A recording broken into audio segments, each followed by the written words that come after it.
Buenos días, amados hermanos, pastores, siervos, hijos de nuestro Señor y Salvador, de nuestro Dios Padre y del Espíritu Santo.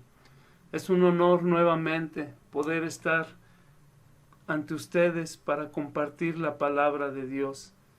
Oro al Señor que todos se encuentren sanos, con paz en sus corazones, reunidos para adorar, alabar a nuestro Padre y poder ser conformados a la imagen de nuestro amado Señor Jesucristo a través de la palabra de Dios.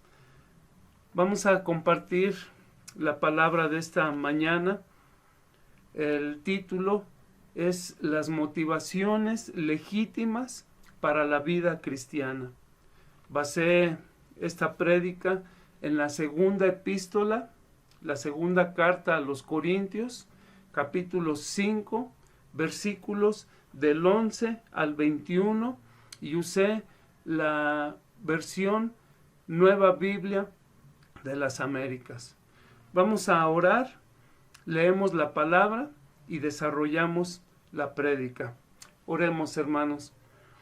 Padre bendito, te damos gracias, Señor, porque esta mañana nos has permitido entrar a tu santuario para adorarte, para alabarte, para glorificarte y darte las gracias por todas tus bendiciones, por tu nombre, por tus atributos, por todo lo que eres.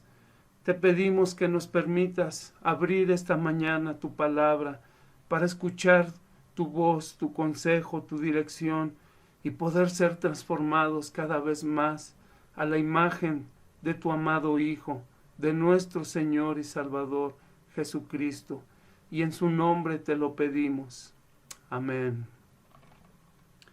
Bien, amados hermanos, entonces leemos 2 Corintios, capítulo 5, versículos del 11 al 21.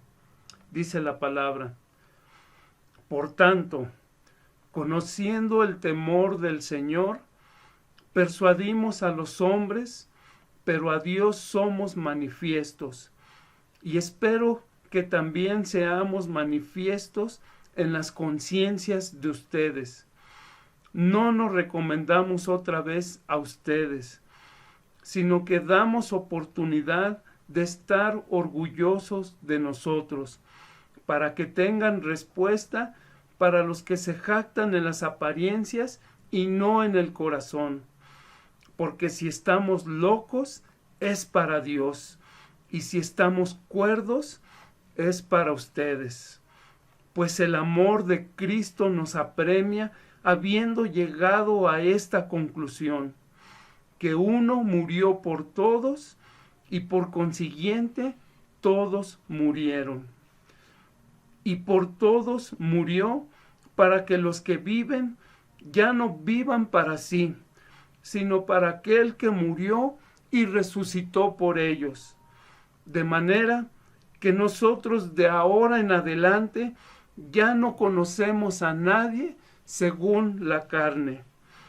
Aunque hemos conocido a Cristo según la carne, sin embargo, ahora ya no lo conocemos así. De modo que si alguno está en Cristo, nueva criatura es. Las cosas viejas pasaron, ahora han sido hechas nuevas. Y esto procede de Dios, quien nos reconcilió con Él mismo por medio de Cristo y nos dio el ministerio de la reconciliación. Es decir, que Dios estaba en Cristo reconciliando al mundo con Él mismo, no tomando en cuenta a los hombres sus transgresiones, y nos ha encomendado a nosotros la palabra de reconciliación. Por tanto, somos embajadores de Cristo, como si Dios rogara por medio de nosotros. En nombre de Cristo le rogamos: reconcíliense con Dios. Al que no conoció pecado, lo hizo pecado por nosotros, para que fuéramos hechos justicia de Dios en él.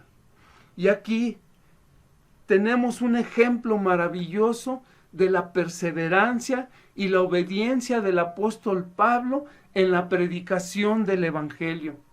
Aún a pesar de la oposición, el rechazo y la crítica, esto es admirable. Y la pregunta que nos lleva o nos motiva a entender esta actitud de Pablo es: ¿de dónde sacaba él la motivación y las fuerzas para lidiar, por ejemplo, con la iglesia de Corintio?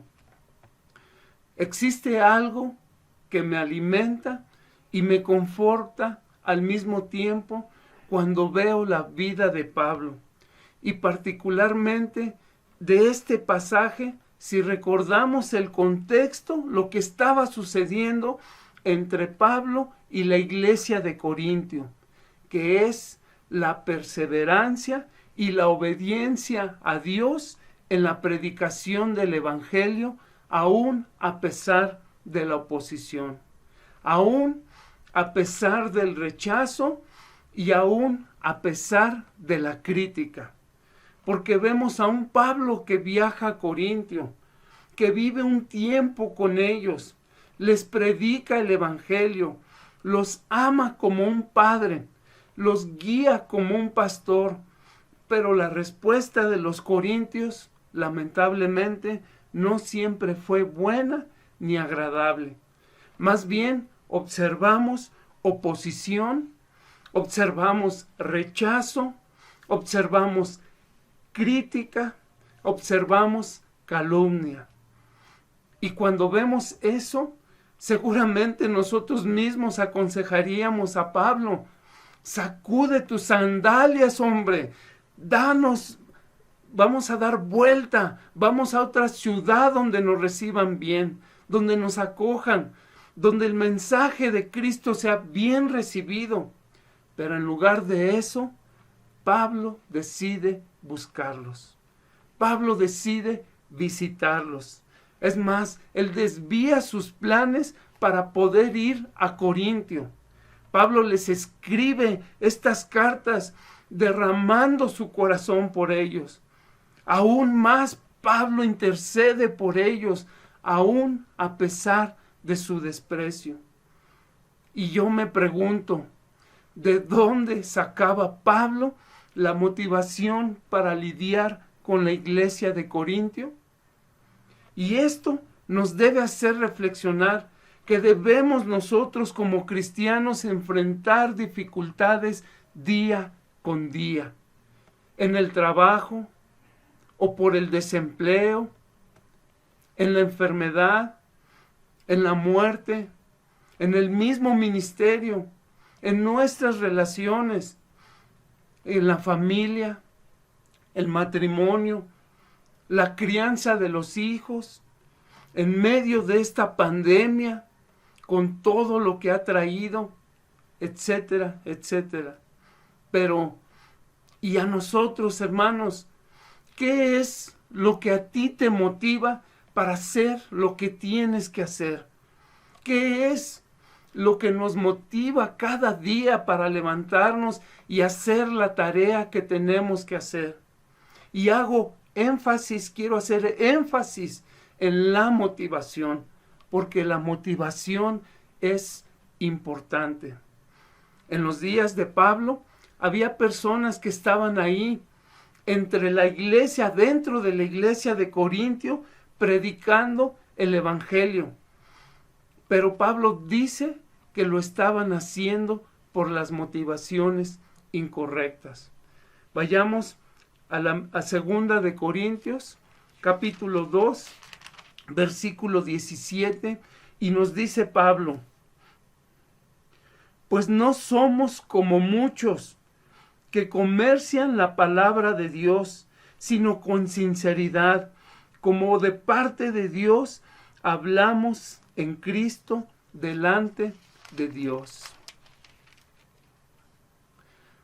Y hablo de la motivación porque, por ejemplo, podrías ir a trabajar cada día y hasta ser el empleado del mes, pero podríamos estarlo haciendo por la motivación incorrecta. Nosotros podríamos orar 3 veces como lo hizo Daniel, pero podríamos estarlo haciendo por la motivación incorrecta. Y esto nos recuerda las palabras de Jesús en Mateo capítulo 6, versículo 5, donde dice nuestro Señor: cuando ustedes oren, no sean como los hipócritas, porque a ellos les gusta ponerse en pie y orar en las sinagogas y en las esquinas de las calles para ser vistos por los hombres. En verdad les digo que ya han recibido su recompensa. O podríamos pensar, podríamos ser personas generosas, podríamos dar a la iglesia, pero por las motivaciones incorrectas. Pablo mismo nos dice que cuando escribió que no debemos de dar de mala gana, ni por obligación, porque eso ante los ojos de Dios no está bien. Dios ama al que da con alegría. Nos damos cuenta de que las motivaciones son importantes. La motivación importa. La motivación que haya dentro de nuestros corazones determina mucho.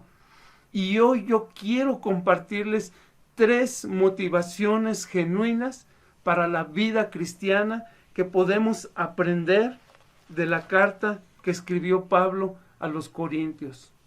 De modo que toda nuestra vida, todo lo que nosotros hacemos, sea motivado no por el temor, no por la preocupación, no por el orgullo, no por la codicia, no por la fama o por la vanagloria. Que esas no sean nuestras motivaciones. Que nuestra motivación sean las que tuvo Pablo de acuerdo a este pasaje, y que eran 3. Él era motivado por el temor de Dios, el amor de Dios y por la misión de Dios. 3 motivaciones genuinas para la vida cristiana. Número 1, el temor de Dios.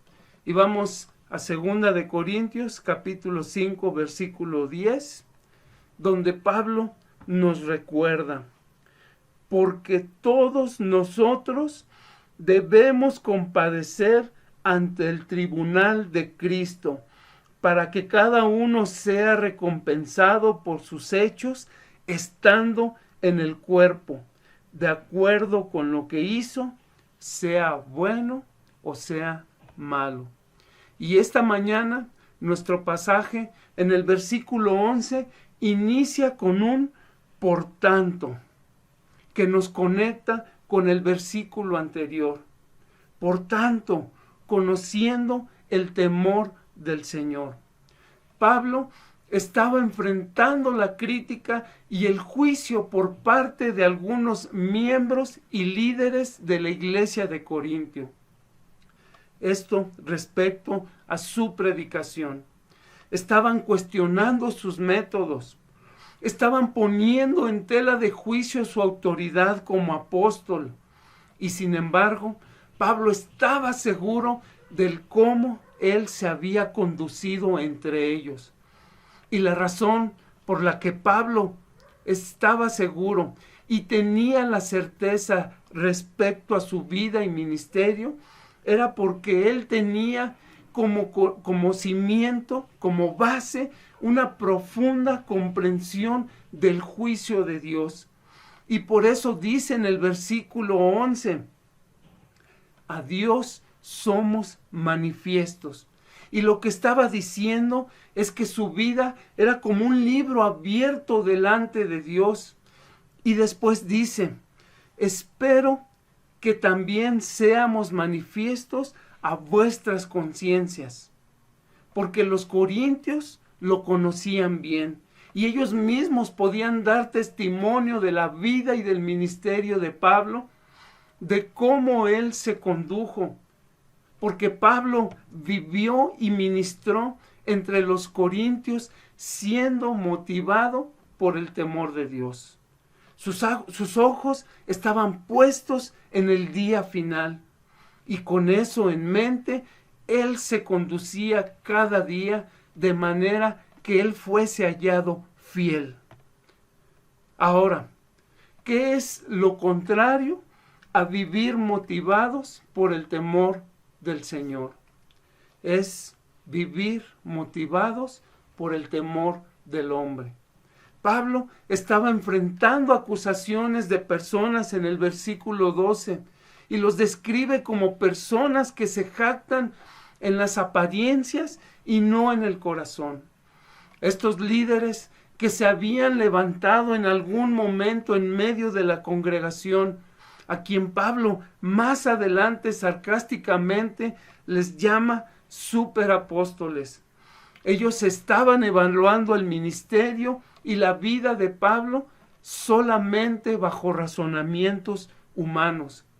Y a lo largo de la carta vemos cómo Pablo hace alusión a ellos, y eran personas que se encontraban bajo el orgullo. Por ejemplo, en sus cartas de recomendación que ellos llevaban, ellos se sentían superapóstoles porque tenían esas cartas de recomendación, como lo vemos en 2 de Corintios, capítulo 3, versículo 1. ¿Comenzamos otra vez a recomendarnos a nosotros mismos? ¿O acaso necesitamos, como algunos, cartas de recomendación para ustedes o de parte de ustedes?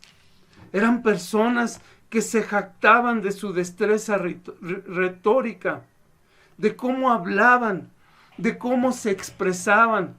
Eran personas que se jactaban de su descendencia judía. Eran personas que se jactaban aún de sus experiencias religiosas, de sus visiones. Eran personas que se jactaban por las señales, los prodigios, los milagros que realizaban. Y Pablo sabía que él tenía eso y más. Y él mismo les dice, si alguien tiene de qué jactarse, soy yo. Pero aquí está algo importante. Satanás siempre nos está invitando constantemente a que nosotros encontremos nuestra motivación para la vida, incluso nuestra motivación para el ministerio, para el trabajo, para la familia, en cosas superficiales, en cosas perecederas, que nos distraen de lo que es verdadero y eterno. Satanás quiere que tú y yo vivamos en este mundo como si este mundo fuese lo único que existe. Él quiere entretenernos en este mundo para que tú y yo nos olvidemos que existe la eternidad. Y entre más lo logre, y entre más nos logremos entretener aquí, y entre más ignoremos esta verdad de la cual Pablo nos está hablando, de que todos compareceremos ante el tribunal de Cristo. Todos, ningún ser humano, incluyendo a los cristianos, nadie podrá escapar de esto. En otras palabras, debemos recordar que todo lo que hacemos en este cuerpo tiene implicaciones morales y tiene consecuencias eternas. La enseñanza sobre el tribunal de Cristo nos recuerda que nosotros hemos sido salvos, sí, pero no fuimos salvos para una vida de indiferencia y de entretenimiento en este mundo. Hemos sido salvos para vivir para el Señor, siempre con los ojos puestos en el cielo, en la eternidad. Y vivir hoy con una perspectiva eterna, una perspectiva del tribunal de Cristo, nos va a ayudar a recordar que si bien nosotros hemos sido justificados en Cristo por la fe, esa misma fe que nos justifica se expresa mediante el amor y la obediencia a Cristo.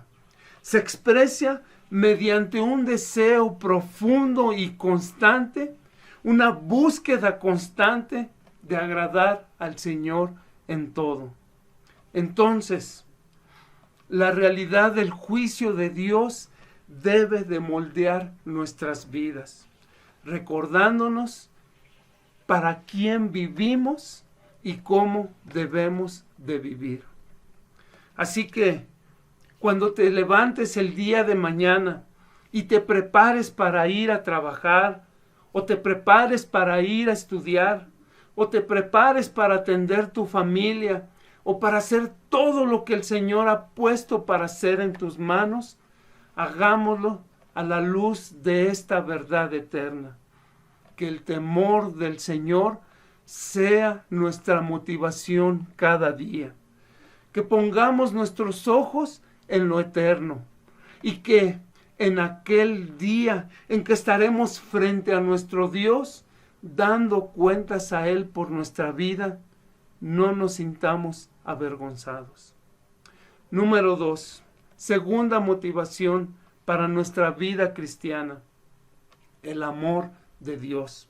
En el versículo 14 dice, pues el amor de Cristo nos apremia, habiendo llegado a esta conclusión, que uno murió por todos y por consiguiente todos murieron. Pues el amor de Cristo nos apremia. Y este verbo apremiar aparece solamente una vez más en todo el Nuevo Testamento, que Pablo escribió en Filipenses capítulo 1, versículo 23. Y esta palabra premiar, que significa presionar, impulsar, que provoca una acción, y se trata de una fuerza motivacional continua. Y entendemos que la fuente de esa motivación, el impulso continuo para Pablo, era el amor de Cristo. Es importante que hagamos una diferencia, porque reconocer el amor de Cristo que fue mostrado a través de su muerte en la cruz del Calvario es muy diferente a recordar simplemente un evento histórico, como ha sido la muerte de Cristo. Y otra cosa muy diferente es entender en nuestros corazones la verdad del Evangelio. Y a la conclusión que llegó Pablo, que dice que ahí Cristo murió por todos. Una cosa es entender o identificar un hecho histórico, y otra cosa es entender en nuestro corazón de manera que nos impacte, de manera que nos transforme y nos impulsa. Porque digo, todos conocemos que Cristo murió por nosotros. Sí, para Pablo, ese era el motivo de su vida y de su ministerio. Para él, esa era la motivación más grande que lo impulsaba, que lo hacía moverse. Antes de continuar, es importante considerar algunos detalles doctrinales y teológicos que encontramos en este versículo. Porque cuando Pablo dice que Cristo murió por todos, Pablo nos está hablando de la sustitución. Es decir, Cristo dio su cuerpo por sus seguidores. Sufrió y murió por los pecadores. Él entregó su vida voluntariamente como nuestro sustituto. Él tomó nuestro lugar. Y comprender esto te mueve, te impacta, solamente si has nacido de nuevo. La presencia de su Santo Espíritu en tu vida te motiva a vivir para Él cuando entiendes que Él tomó nuestro lugar. Pero, ¿a qué se refiere Pablo cuando dice que Él murió por todos?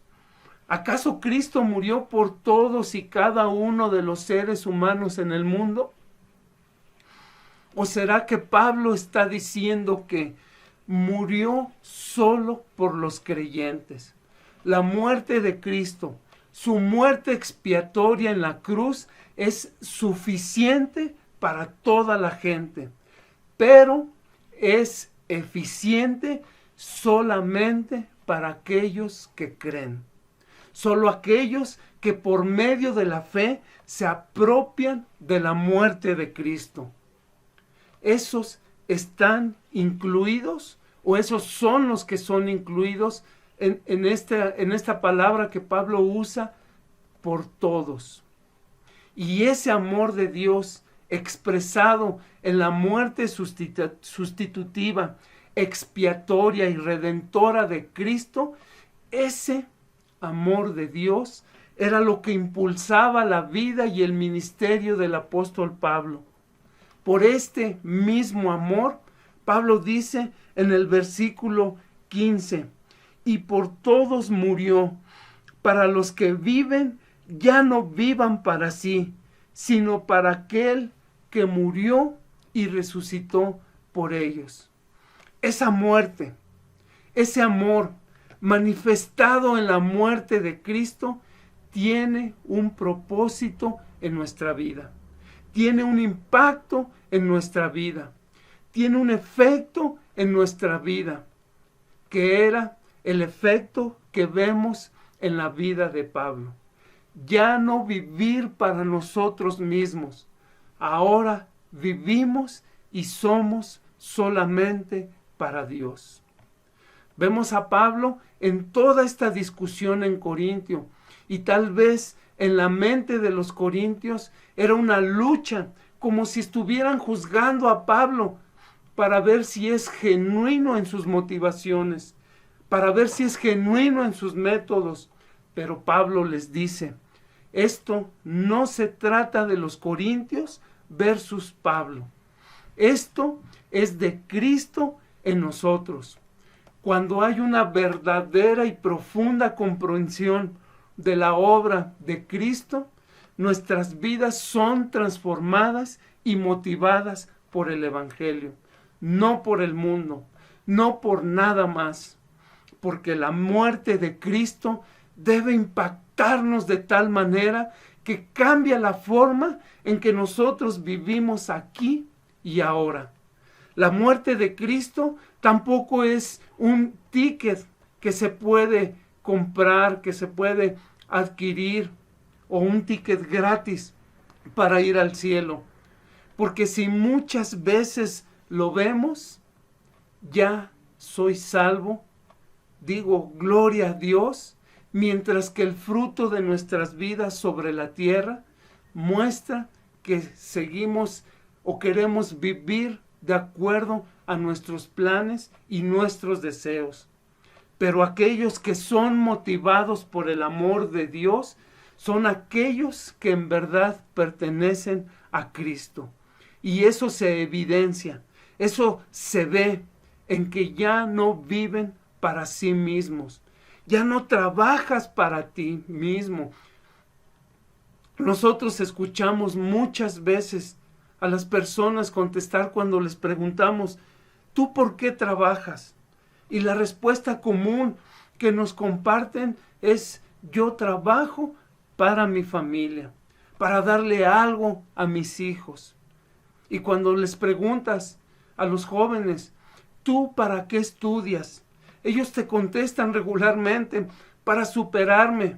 Y todo eso está bien. Son cosas que en sí mismo no son malas. Pero los cristianos ya no trabajamos para nosotros mismos. Ya no estudiamos para nosotros mismos. Ya no criamos hijos para nosotros mismos. Es más, ya no nos casamos para nosotros mismos, porque ya no vivimos para nosotros mismos. ¿Cuál es la única esperanza verdadera en la vida y en la muerte? Que no nos pertenecemos a nosotros mismos, sino que somos partes del cuerpo de Cristo, que somos en cuerpo y alma, en vida o en muerte, pertenecemos y somos de Dios y de nuestro Señor Salvador Jesucristo. Y lo contrario de ser motivados por el amor de Dios es ser motivados por el amor al mundo. Juan escribió en su primera carta, primera de Juan, primera epístola de Juan, capítulo 2, versículo 15. No amen al mundo ni las cosas que están en el mundo. Si alguien ama al mundo, el amor del Padre no está en él. Y eso es lo que Pablo está diciendo, que si de verdad conocemos a Dios y que si en verdad hemos entendido su obra redentora, nuestras vidas serán transformadas. Nuestras vidas están siendo transformadas y se evidencia que ahora nosotros ya no vivimos para nosotros. Y vivimos en una sociedad que exalta la autopromoción. Vivimos en un mundo que exalta la autorrealización. Vivimos en un mundo que exalta la autocomplacencia. Y es en ese contexto en que nosotros somos llamados a vivir como cristianos de una manera radical. Porque vivimos solo para Cristo. Hemos renunciado a nuestros propios derechos por el amor de Cristo y por el bien de los demás. Así que cuando te levantes mañana para ir a trabajar, o para ir a estudiar, o para atender a tu familia, o hacer todo lo que el Señor ha puesto en tu mano hacer, hazlo a la luz de esta verdad eterna. Que el amor de Dios y el temor de Dios sean tu motivación cada día. Y finalmente, hermanos, la tercera motivación que encontramos en este texto es la misión de Dios. En el versículo 18 dice: y todo esto procede de Dios, quien nos reconcilió con Él mismo por medio de Cristo y nos dio el ministerio de la reconciliación. Pablo nos dice que la misión de Dios es reconciliar consigo mismo al mundo por medio de Jesucristo. Y ese concepto de realización me llena de gozo, porque le añade un elemento especial maravilloso al cuadro de la redención. Usualmente cuando nosotros hablamos acerca de la salvación, escuchamos las metáforas judiciales, observamos a Dios como el juez y a Cristo como el abogado, y obviamente nosotros somos los acusados.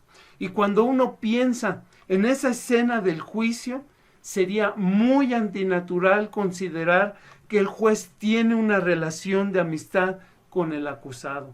Y observamos un juez que es justo, que no solamente ha retirado nuestros cargos en nuestra contra, sino que se ha mostrado como un verdadero amigo, como un padre. Y termina la escena viendo a un juez justo invitando al acusado a cenar a su casa para siempre. Y esa es la asombrosa obra de la redención y de la reconciliación. Y esa es la maravillosa noticia, es a la cual nosotros hemos sido llamados como ministros y embajadores. Tú y yo hemos sido llamados al ministerio de la reconciliación, dice Pablo. Esa es tu misión, esa es mi misión, Ese es nuestro ministerio, es el ministerio de la reconciliación. Pablo no siempre proclamó el mensaje de la cruz como si simplemente estuviera repartiendo volantes en la calle y pensando que se ha cumplido con el llamado al ministerio de la reconciliación. Y a veces pareciera que nosotros actuamos así, simplemente repartiendo como volantes el evangelio de Cristo. Pero Pablo vivió el mensaje de la reconciliación. Leamos 2 de Corintios, capítulo 4, versículo 10. Llevamos siempre en el cuerpo por todas partes la muerte de Jesús, para que también la vida de Jesús se manifieste en nuestro cuerpo. El ministerio de la reconciliación implica más que simplemente decirle a la gente que Dios ha hecho algo por ellos en Cristo. ¿Sabes qué requiere? Requiere que uno mismo se convierta en un reconciliador activo. Así es como Cristo nos dio el ejemplo. Él vino y se sumergió en medio de la humanidad para traer armonía en medio del caos. ¿Recuerdas el versículo en el libro de Génesis capítulo 1 versículo 2?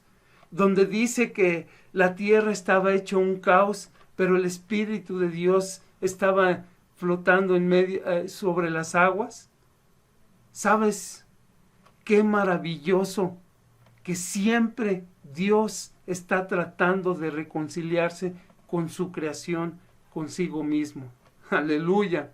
Él vino a nosotros y estuvo con nosotros y comió con nosotros. En otras palabras, Jesús, el mismo Dios, se humilló a sí mismo para traer la reconciliación en medio de la separación, para traer amor en medio del odio. Y lo contrario, a ser motivados por la misión de Dios es ser motivados por nuestra propia misión. Porque muchas veces nosotros vivimos en el mundo como si la vida se tratara de nuestras propias metas e intereses. Y dejamos a un lado casi por completo la realidad de que nosotros ya no vivimos para nosotros mismos. Ahora somos embajadores de Cristo. Somos mensajeros enviados a una tierra para representar a Dios y proclamar el mensaje del Evangelio. Y no sé si te pasó alguna vez que te dieron un billete para que fueras a la tienda cuando eras niño para comprar mandado. Y llegando a la tienda, no te acordabas qué te habían encargado. Y muchas veces terminábamos gastando el dinero en dulces, en las maquinitas o en todo menos lo que era el propósito para el cual nos habían dado ese dinero. Y algo así nos sucede a nosotros. Dios nos ha enviado a este mundo con una misión. Nos ha enviado como mensajeros, como embajadores suyos.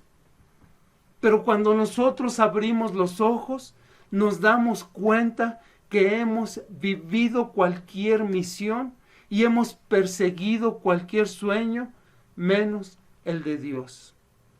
Así que Dios nos hace el llamado a que cuando te levantes el día de mañana para ir a trabajar o para ir a estudiar o para atender a tu familia, cuando vayas a hacer todo lo que el Señor ha puesto en tu mano hacer, hazlo a la luz de estas verdades eternas. Que sea el temor de Dios, el amor de Dios y la misión de Dios nuestra motivación cada día. ¿Por qué crees que Pablo le está rogando a los corintios que se reconcilien con Dios? Si ellos mismos ya eran cristianos. Pablo les dice en el versículo 20, reconcíliense con Dios. Pero esa era la iglesia que Pablo había fundado. Era la iglesia que Pablo había plantado y a la cual les había predicado. Eran hermanos en Cristo. Lo lógico que pudiéramos pensar es que ese mensaje de la reconciliación era para aquellos que no conocían a Dios. Pero Pablo les envía cartas a sus hermanos en la fe, a los que ya habían oído y aceptado este mensaje del Evangelio. Pero lamentablemente, como hemos leído y como hemos aprendido hoy, la evidencia en la vida de los corintios daba a entender que los valores del mundo, la influencia de los falsos maestros, había impactado de tal manera sus vidas y les había desviado de la verdad que no parecían ser totalmente reconciliados con el Señor. Pregúntate, por favor, si tu vida y mi vida están siendo motivadas e impulsadas por el temor, el amor y la misión de Dios. O si más bien nuestras vidas dan evidencia de que la sociedad y los falsos maestros nos han confundido, nos han distraído y nos han entretenido tanto que estemos lejos de cumplir la tarea que nos ha sido dada. Pues hoy es un día de buenas noticias. Hoy es un buen día para que nos reconciliemos con Dios. Hoy es un día para hacer un alto en nuestras vidas, para preguntarnos, ¿para quién vivimos? Para preguntarnos, ¿qué es lo que te está motivando? ¿Qué es lo que me está motivando cada día para levantarme de la cama y para hacer lo que tenemos que hacer? ¿Lo estás haciendo porque te sientes obligado o presionado? ¿O porque no hay de otra? ¿O porque estás buscando tus propios planes? ¿Tu propia autosatisfacción? ¿Tu propia autorrealización? ¿Tus propios deseos y todo lo que el mundo nos enseña? Y no nos damos cuenta que lo único que está haciendo Satanás y nuestro corazón pervertido es desviarnos y bloqueando nuestra mente para que dejemos de ver el juicio final, para que no entendamos el amor de Dios, para que olvidemos a qué nos ha mandado Dios a este mundo. Amados hermanos, hoy es un buen día para recordar y para decidir vivir siendo impulsados por el temor de Dios, por el amor de Dios y por la misión de Dios. Oremos. Padre, gracias por tu palabra. Gracias por el ejemplo del apóstol Pablo que hoy nos confronta y que hoy nos recuerda la verdad y hermosa noticia del Evangelio, que hoy nos recuerda y trae aliento para aquellos que quizás estaban cansados y ven el inicio de una nueva etapa con desánimo o con apatía o con inseguridad, porque las noticias, las circunstancias y tantas cosas que estamos viviendo y que enfrentamos nos desalientan y nos desaniman y nublan nuestra vista. Hoy, Señor, tú nos alumbras como un sol radiante y despejas el panorama y nos permites ver a Cristo y nos permites ver tu verdad y nos permites recordar que deberíamos estar viviendo con los ojos puestos en la eternidad. Hoy te queremos pedir perdón. Queremos pedirte perdón, Padre, porque hemos olvidado esto. Si en el día a día nos hemos olvidado de vivir con los ojos puestos en el fin, de manera que cuando alguien nos critique o cuando alguien nos cuestione, nosotros tengamos la misma certeza que tuvo el apóstol Pablo para decir: yo soy un libro abierto delante de ti y he vivido todos los días porque sé que cuando esté delante de ti daré cuentas de mi vida, de todo lo que he hecho aquí. Y Señor, bendito Padre, que podamos ser hallados fieles a ti. Perdón, Padre, porque muchas veces hemos olvidado las implicaciones de tu amor por nosotros, manifestado en la cruz del Calvario, en la muerte de tu amado Hijo, de nuestro Señor Jesucristo. Ayúdanos, Padre, a que esta verdad realmente permanezca, se escriba, se grabe en nuestros corazones y en nuestras vidas.